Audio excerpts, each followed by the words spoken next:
पहला चरण का मतदान हो चुका है। अगर आप देखेंगे तो 64.66% इलेक्शन कमीशन ऑफ इंडिया ने कहा है कि रिकॉर्ड पोलिंग हुआ है। बिहार के इतिहास में हाल फिलहाल में इतना रिकॉर्ड वोटिंग कभी नहीं हुआ है। जो 10% के आसपास तकरीबन 9 से 10% का जो इंक्रीमेंट है वोटिंग का, ये बहुत ह्यूज है। कि जो 10% का इंक्रीमेंट है क्यों है? अगर आप बिहार का मीडियन एज देखेंगे तो बिहार का मीडियन एज 25 साल है। जो ये 25 साल का बच्चा है वो बच्चा है जिसको आप जेनजी बोलते हैं, जनरेशन जेड।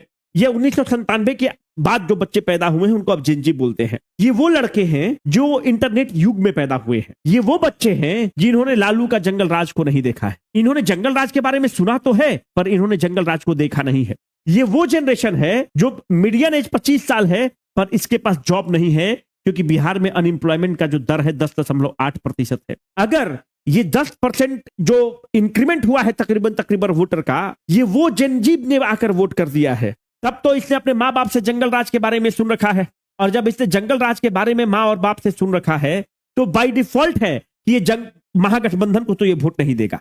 अगर ये महागठबंधन को वोट नहीं देता है और जो अभी की इनकम्बेंट सरकार है उस सरकार में उसको जॉब नहीं मिला है और वो नाराज है, तो बाय डिफॉल्ट ये है कि ये जन स्वराज को वोट कर रहा है।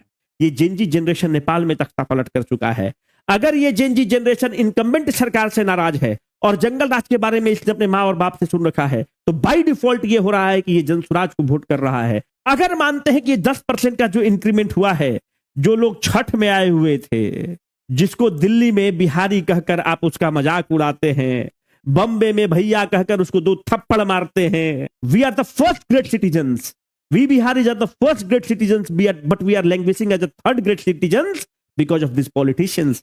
अगर जो पब्लिक छठ में आया है और जो रोज जलील हो रहा था, अगर वो अपना माइंड मेकअप करके अगर वो टिक गया है बिहार में और वोट कर दिया है, तो बाय डिफॉल्ट है कि अगर वो टिका हुआ था छठ में और वोट किया है तो इसका मतलब कि वो जन स्वराज को वोट किया होगा, क्योंकि वो जंगल राज से परेशान था, लालू का जंगल राज से परेशान था, और अभी की जो 20 साल की सरकार है उसकी नाकामियों से परेशान है और दिल्ली और बम्बे में सिक्योरिटी गार्ड का नौकरी कर रहा है बंदूक उठाकर।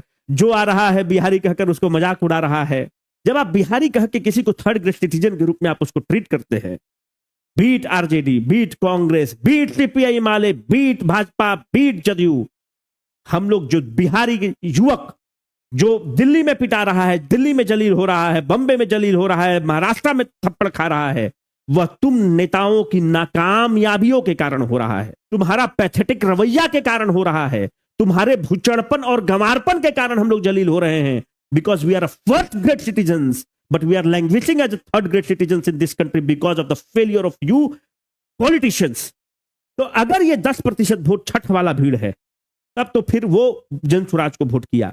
पर साथियों एक चीज तो मानना होगा, प्रशांत किशोर ने इस फाइट को बहुत दिलचस्प बना दिया है, ट्रायंगुलर फाइट बना दिया है। मैं आपको एक सीट बताता हूं सिरघाटी का, आप लिख लीजिए आज वीडियो को कि वो सीट जीत रहा है जन स्वराज। बहुत ऐसा सीट है, आरके मिश्रा दरभंगा से फाइट पे है, पीरपैती का सीट फाइट पर है, परवत्ता का सीट फाइट पर है, समस्तीपुर का सीट फाइट पर है। स्कूल का बस्ता छाप पर बटन दबाएं, जन स्वराज को विजयी बनाएं।